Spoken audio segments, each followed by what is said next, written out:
Hey everyone, and welcome back to my channel. We're continuing on with our Quilting 101 series today, and today we're going to learn all about how to make binding. Now binding is this cute little sashing strip that basically goes all the way around the outside of your quilt, and it just finishes off your rough edges and makes it all nice and pretty. There's a lot of options on how to bind. I'm going to show you two ways to do it, the two ways that I use the most frequently, and then I'm going to show you some tips and tricks that I think hopefully will help you as well.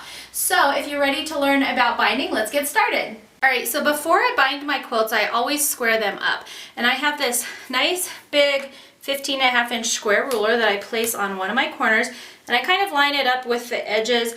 I also am kind of looking at my binding edges. I mean, things get crooked and kind of pushed out when you've quilted, so, you know, just kind of make it look halfway decent.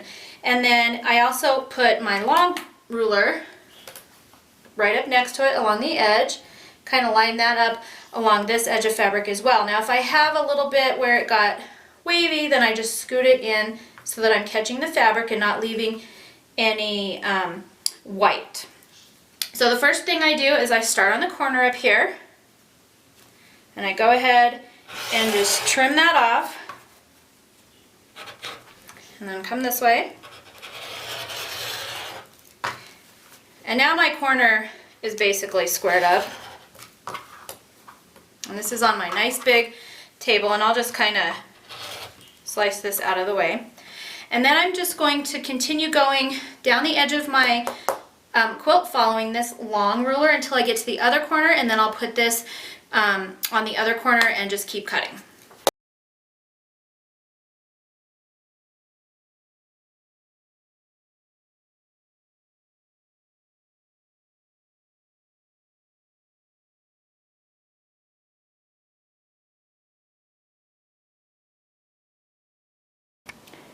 Alright, so to figure out how many strips of binding I need to cut, I like to use my iPhone. And this is the Quilter's Paradise website. They have free calculators. I know there's some apps out there.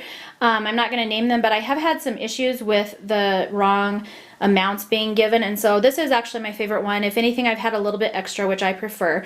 So all you do is you pick the binding calculator, and then you put in up here, it says default width of fabric is 43. If yours is different, you can put different. A lot of times I'll cut scrappy binding out of fat quarters, so you'll just want to put like 18 inches or 24 or whatever size pieces you have. The next thing that you put in is your width and your length of your quilt. So mine is 70 by 60. And then I always do my binding at 2.5 inches wide. That gives me enough to fold over and not feel like I'm going to be hitting the binding on the other side or anything like that. And then I just hit this little calculate button, and it comes up down here with how much I need to, what the total length is, how many strips to cut for my width of fabric, and how many yardages I need if I need to go by the yardage. So I just find this little tool really helpful. I use it all the time. Alright, so my little quilt calculator told me I needed to cut 7 strips of binding, so I've got all that cut out. It's 2.5 inches wide, and then I've cut off the salvage edge as well. So now I'm going to take it over to my machine and sew it together. Okay, so we're at my machine, and I just have my 1/4 inch foot on right here, and I'm just doing a straight stitch across. Now, as I mentioned before, you can do bias binding. For this particular part, I'm going to show you how to do straight binding, and then I'll show you how to do bias binding right after. I think that straight binding is probably a little bit easier if you're just beginning. Alright, so to do just the straight edge binding, I just put my 2 pieces of sashing right sides together, and I just line up the corners, and then I'm just going to sew a 1/4 inch strip right here down the edge. Okay, and then now I'm going to take this piece, this top piece, and flip it over so it's right side up. So this piece is the other end of this piece. I'm just going to flip it right side up. And now I'm going to grab another piece of sashing, another strip, and put it on here. Here's the end of it. So sometimes I'll just leave the end right there so it's kind of ready for me to grab. And then I'm just going to sew like that. So I'll grab this end, and then just grab another strip. and then I'll just keep adding strips like that.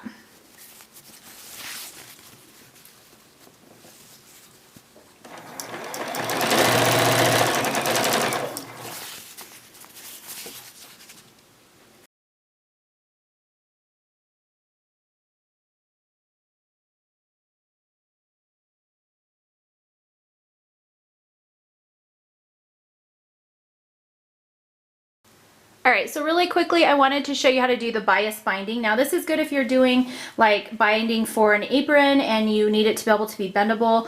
Also, if you just like the look of it better, sometimes it can have a little bit less thickness because you're going to be sewing it at a diagonal. So again, kind of like the straight edge binding where we put these two edges together. Instead, what we're going to do is still right sides together, but we're going to turn them like this, and we're going to sew from this corner to this corner. Now sometimes it's hard for me to tell where this corner is, so I'll just leave a little bit peeking out. The other trick I do is fold my edge and just kind of finger press it, and then that gives me a sew line. So we'll put it on here and just line up your edges up there. This is slightly harder because, like I mentioned, if you saw the cutting video, we're working on the bias now.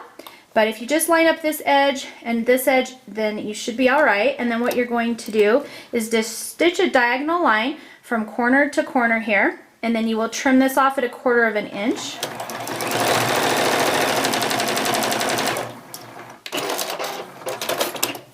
And as you can see, once you trim that off, see I even slipped a little bit, which is partly why I don't like this binding as much, but then when you open it up, you've got a diagonal seam instead of a straight seam, and then when you fold it in half, it kind of helps distribute some of the bulk of your fabric, so you have a little bit less bulk there. So that's another option. I think it's a little bit harder for beginners to do that, so it's totally up to you, but try either way, see what you're comfortable with, and or what fits your fabric better as well. Sometimes that, you know, if I have diagonal stripes on my fabric or something, I'll go with a biased edge binding. So, but that's just how you'll sew each of the strips end to end together, and instead of sewing them straight across, you'll sew them at this diagonal, and then trim it off, leaving 1/4 of an inch, and then press them open that way.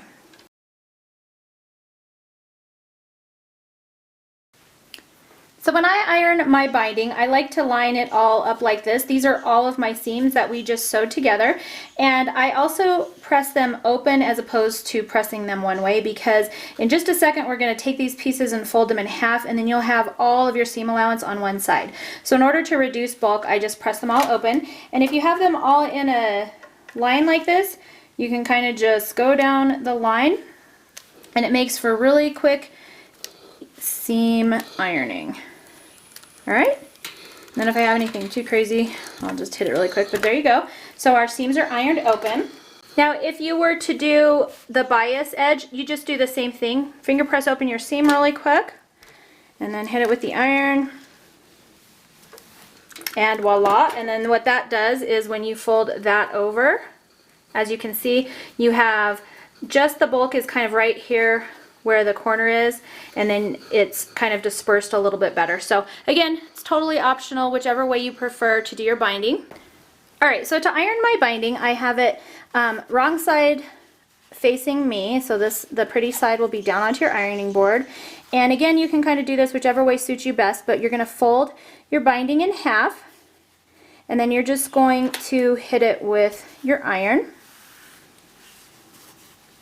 And really, you can kind of just keep pulling it. I have the bulk of my binding just laying off the edge of my ironing board over there. And then I just keep pulling it. Now, as you can see, we've got a seam coming, which is no big deal because they've already been ironed open.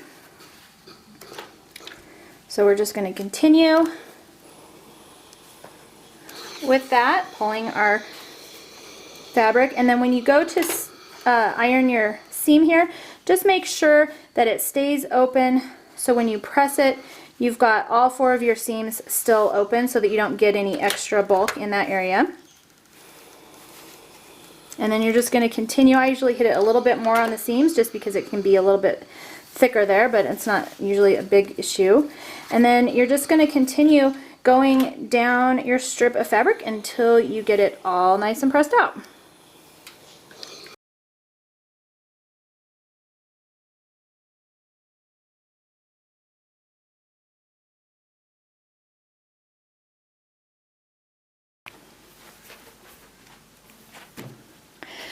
So I get asked why I wind up my binding like this for a number of reasons, and one thing is that it makes for really cute pictures because it's a super cute little roll. Another thing is because it's a good way to kind of store your binding until you're ready to use it if you're not going to use it right at that second. And then the third reason that I do this is going to be a little bit different for everybody, but I have this nice extension table, and so I actually lift it up, place my binding there, and then as I go to sew my binding on, it just holds my binding from going all over the floor. I have a cat and a dog, and they like to play with this. And it's just a nice little way to keep it kind of organized, and then I just pull it out almost like a spool of thread. So that is why I do that. You certainly don't have to do it. I think it's a super cute way to do it. I've also seen people put these on their thread spool holders up on top of their machine and then just pull it down that way. So this just works for me, and if you have an extension table or something similar, then maybe it'll work for you too. So we're ready to quilt, and we're going to take our binding and just lay it on one of the edges of our quilt, and I'm laying my rough edge of my binding along with the rough raw edge of my quilt. So as you can see, the folded binding edge is going to be pointing towards the inside of your quilt. And I usually start somewhere in the middle of the bottom or one of the sides of my quilt. It doesn't really matter. The only thing that really matters is you don't want to be starting on one of your corners. So this is about the center of the bottom, and I've put my 1/4 of an inch foot back on because that works the best for me. I've seen people do this with their walking foot also. And then I usually leave a tail of about, I don't know, 6 to 8 inches or so of loose binding. And you're going to see why in a little bit when we connect the edges together. Go ahead and turn on my machine, and I just have my machine set at a regular straight stitch. You can increase it if you're having a hard time going through all of this fabric. You can increase your stitch length. Mine is just set at 2.4 stitch length, and it seems to work for me. So I'm going to go ahead and take a couple of stitches and do a back stitch, just to kind of secure it. It's not like a huge deal. And then I'm just going to go around the quilt about 1/4 of an inch. Sometimes I get a little bit off, but it's not, you know, anything critical. All right, now we're coming to our first corner. So when we get to our first corner, we're going to stop 1/4 of an inch away from the edge of the fabric. So just right about here. And I have little markers on my foot, so I'm going to kind of watch those. Okay, so my marker on my foot is about with the edge of my fabric. So now I'm actually going to lift my foot with my needle in the down position and just turn it at a slight angle. And then I'm going to run a back stitch and just a couple forwards, and then I'm going to cut it. Okay. All right, so to create your first corner, you're going to take your binding edge and just hold it with your finger here and pull the binding straight back so that it's in line with the raw edge of the quilt over here. Okay, and then you're just holding it carefully. You're going to pull it back, down, so that you've got this kind of little flip right here. And you're going to hold that flip nice and flat with the edge that you're about to sew down. And we're going to bring that back over to our machine and sew 1/4 of an inch and continue all the way until we get to the next corner.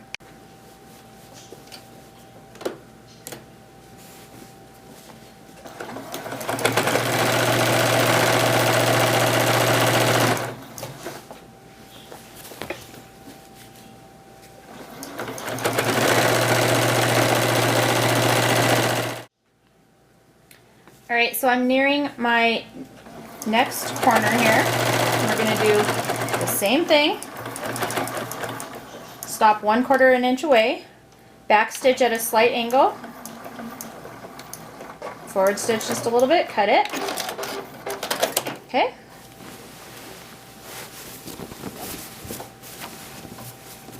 We're going to turn our quilt, and then we're going to do the same thing. I'm going to just hold it down here pull it straight with the raw edge of the quilt here, and then fold it back down so that we've got our little mitered corner piece here. And then we're going to just continue on like that all the way around the quilt, and I will show you what to do when we get to the end and we need to join these pieces together.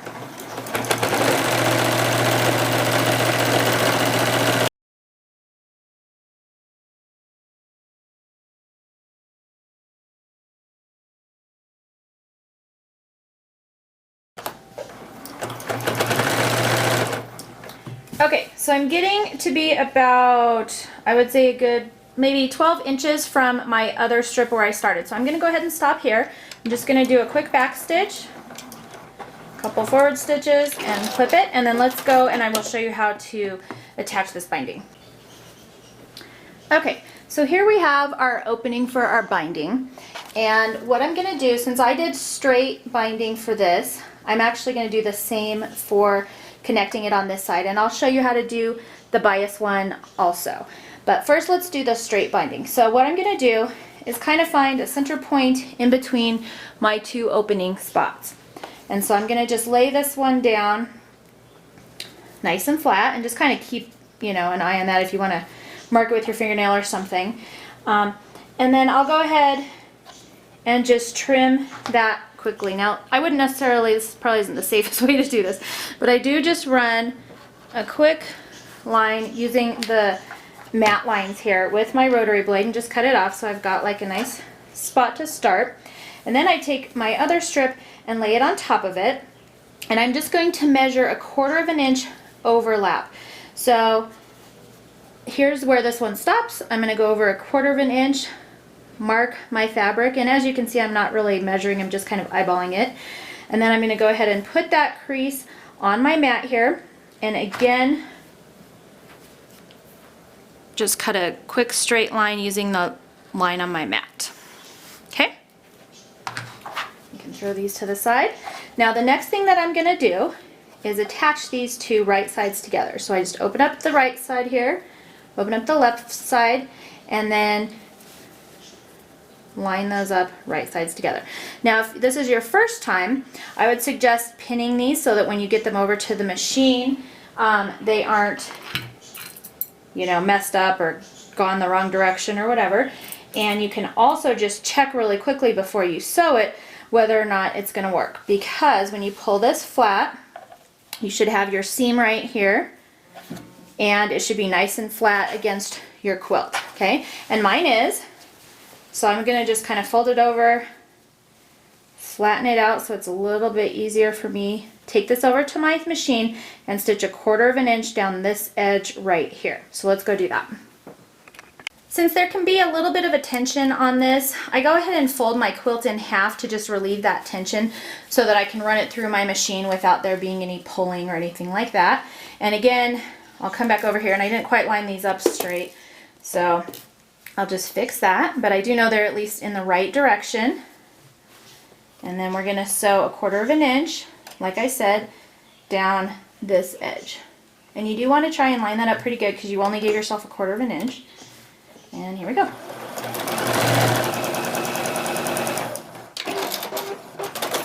Okay, now when we open this up, our binding should fold nice and flat and be going the correct direction, which ours is, so we're good to go.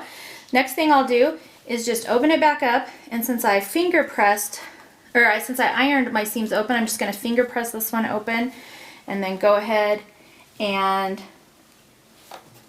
just lay it down, kind of press it just slightly.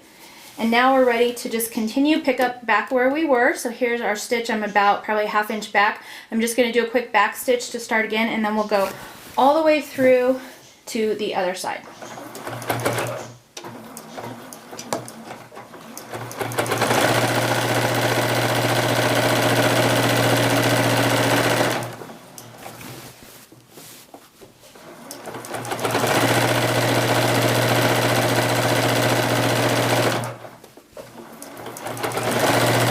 And I just pass up my other stitches where they started about 1/2 inch or so again, do a back stitch to secure, and we're done. So one thing I want to point out quickly is when I'm sewing my binding on, I always sew it on the front side of my quilt first. Then when I'm done, I'm going to flip it around and stitch it on the back side. And you can hand stitch this or machine stitch this. I'm going to show you how to machine stitch or hand so that you can pick which one you prefer. So let's get started.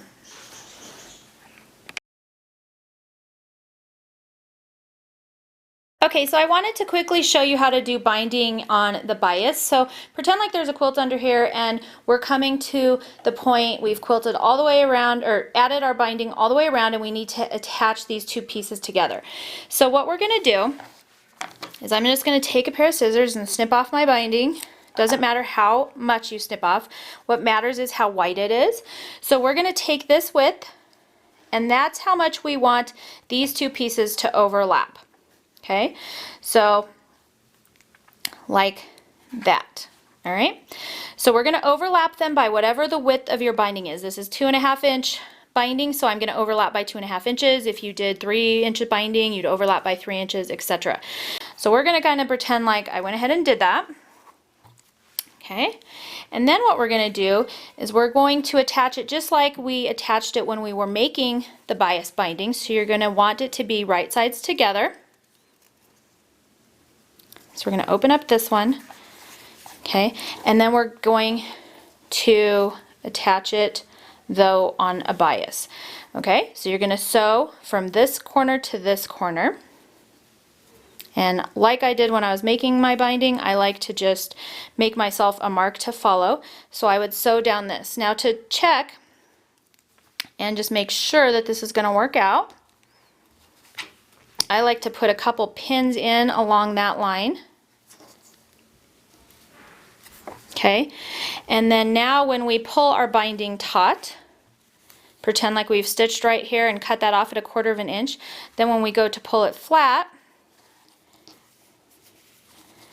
it should line up nice and straight like that, and now you've got basically a bias seam for your binding, and you've completed and you've attached your binding from one end to the other with the same bias seam that you used when you created your binding strips. So now that I know that that's correct, I'll bring this over to my sewing machine.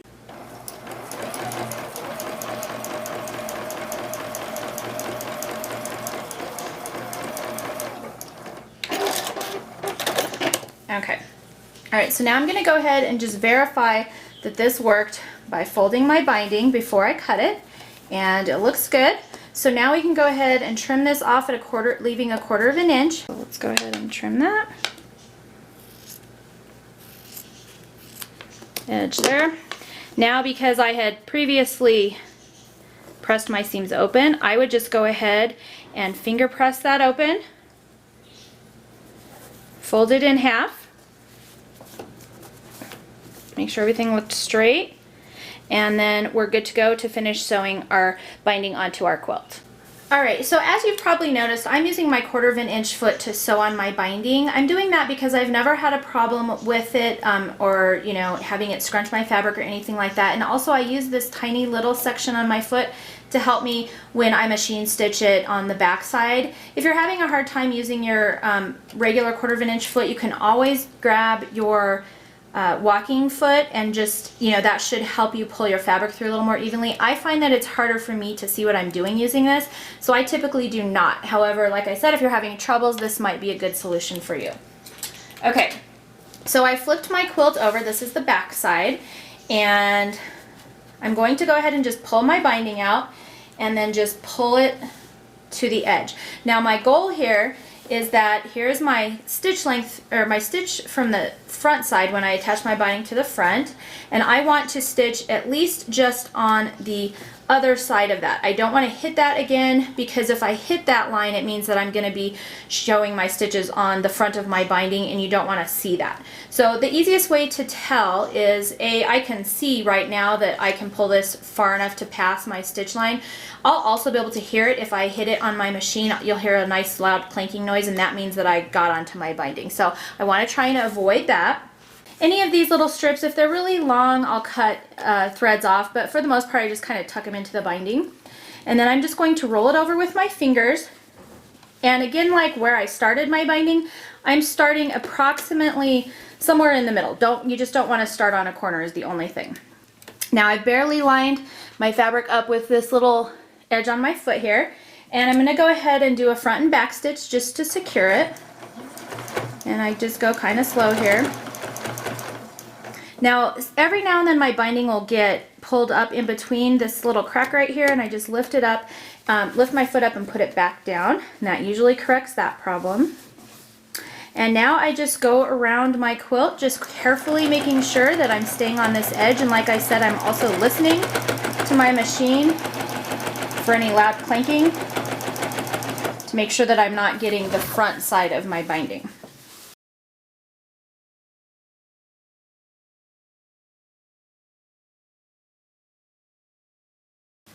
Alright, so we're coming to our first corner, and my binding was kind of flipped over the back side. So all I do is flip it around to the front side, and then I always fold up the bottom edge first and then fold over this side. So I'm going to fold this side up and then carefully hold it with my finger and fold this side over. And then I do my best to get a little point right here. Now mine is kind of overlapping, so I'll just fold it slightly more. Kind of tug it if you have to, but your goal is to get a nice little point right there in the corner. And just make sure you get on to this piece before you lift up your presser foot to turn your quilt. So with my needle in the down position, I'm going to lift up my presser foot and carefully rotate my quilt. Readjust this new strip of binding here. Go ahead and put my foot down and just continue on.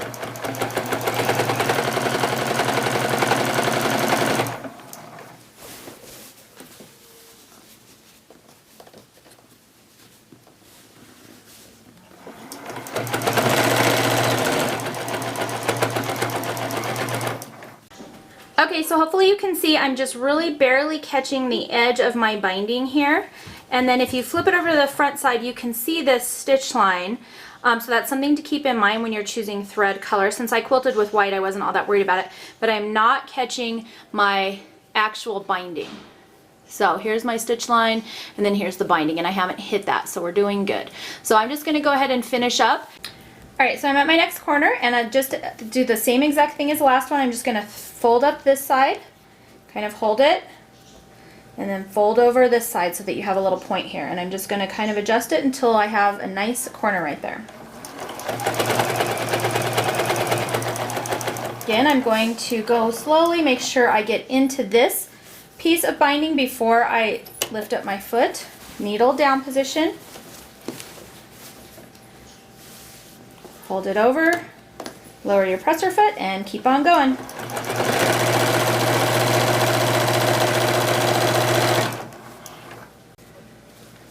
Alright, I'm almost back to where I started.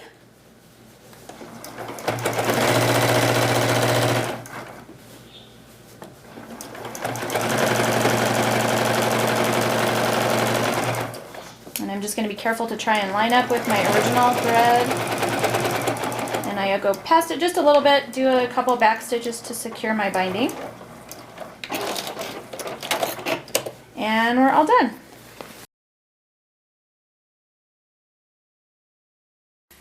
Alright, so to hand bind, all I've done is get myself a needle, and this is just a regular embroidery needle. It's got a little bigger eye on it just because I have a hard time threading my needles.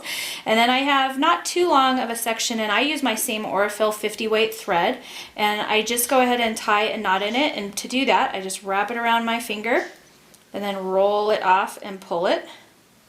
And it just creates a nice little knot. If it's not a very big knot, I'll usually do it twice, but that one's fine. Now to start off, I just place my needle somewhere in between. Here's my stitch line and the edge. So I place my needle somewhere in between there so it's not sticking out, and just pull it through. That way this little thread is hidden. And now I'm going to go ahead and fold over my binding and just come out right at the edge.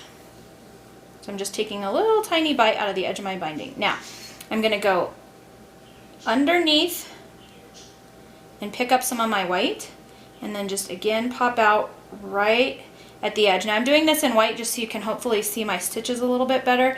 If I were going to do this for, you know, to keep it, then I would probably match my thread to my binding, so I would be using a red thread because that's where you're going to see your little bites.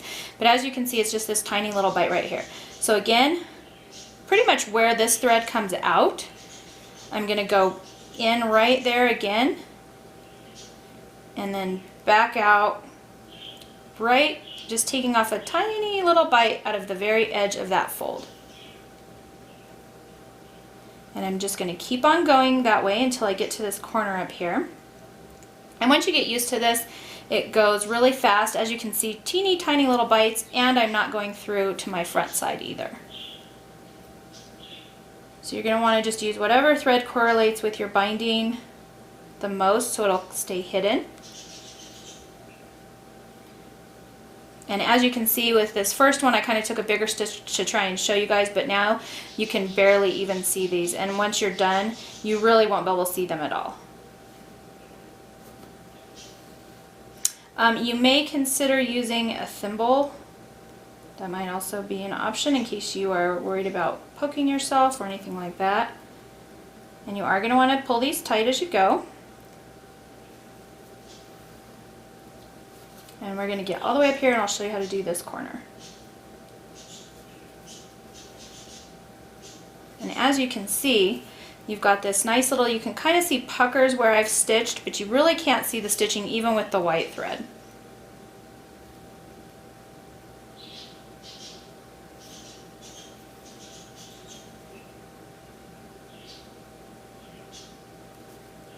And I would say my stitches are about maybe 1/4 inch apart, or you can go even closer if you're worried about it coming loose. Okay, now we're coming to this corner, and for this step I'll either use binding clips or sometimes I'll just hold it with my fingers. But we've got it to this point. I'm going to just lay it flat and then carefully fold it over so that and lining up these corners right here as best as I can. And hopefully you can kind of see the bulk of my binding is on this side. So when I fold it over, I want the bulk of my binding on the opposite side. That way you've got it kind of dispersed just slightly. So we're going to keep going. And I'm just going to hold this. And now this is where you're going to kind of want the thread that matches your binding for sure, because you're going to see, I like to secure these corners just a little bit better when I'm hand binding. I don't always do this when I'm stitching with my machine, but when I'm hand binding I usually sew up this little corner. So what I'm doing now is I'm coming up, but I'm also just grabbing the bare corner, barely the corner of this piece also. Okay, and then now I'm going to go underneath here. And kind of a similar situation, I'm going to come up just on the edge of this binding up here. Again, I'm going to go down into the bottom and then out through this little fold just slightly. You just want to take teeny tiny little bites. And I usually just go up this once and then back down just to kind of secure it. And I don't want to come out too much because I don't want to see it.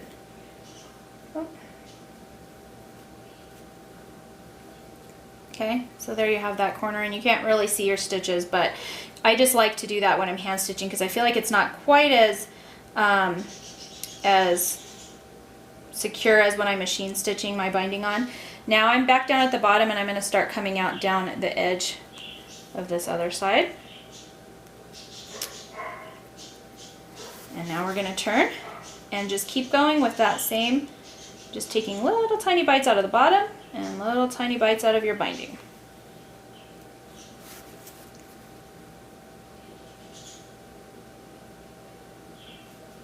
Now obviously this method does take a little bit longer, but one thing that's nice about it is that you don't have traces of your binding stitching on the front of your quilt, and for the most part on the back side you really can't see it all that much. So it'd be even more hidden if I were to be using red thread instead of this white one to try and kind of show you guys what I'm doing.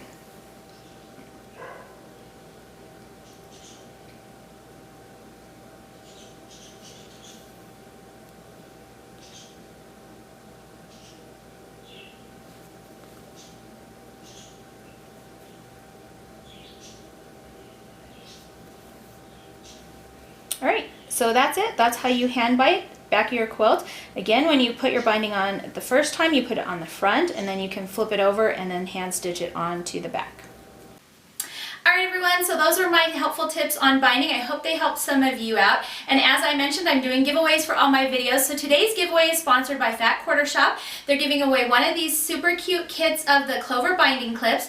I mentioned them in my supplies video, so if you missed that, go back and check that one out. But they're fun little clips. You can use them for a variety of uses. I typically use them if I'm going to be hand binding something. You can also use them if you have really thick fabric where pins aren't working quite as well. And we've used them for other things too. So they're just a great little notion to have in your sewing kit. So if you're interested in winning those, then head over to, I'll put a link in my blog in the description box below. Head over there and enter to win the giveaway for this week's video. So I hope you enjoyed this, and I will see you for the next one.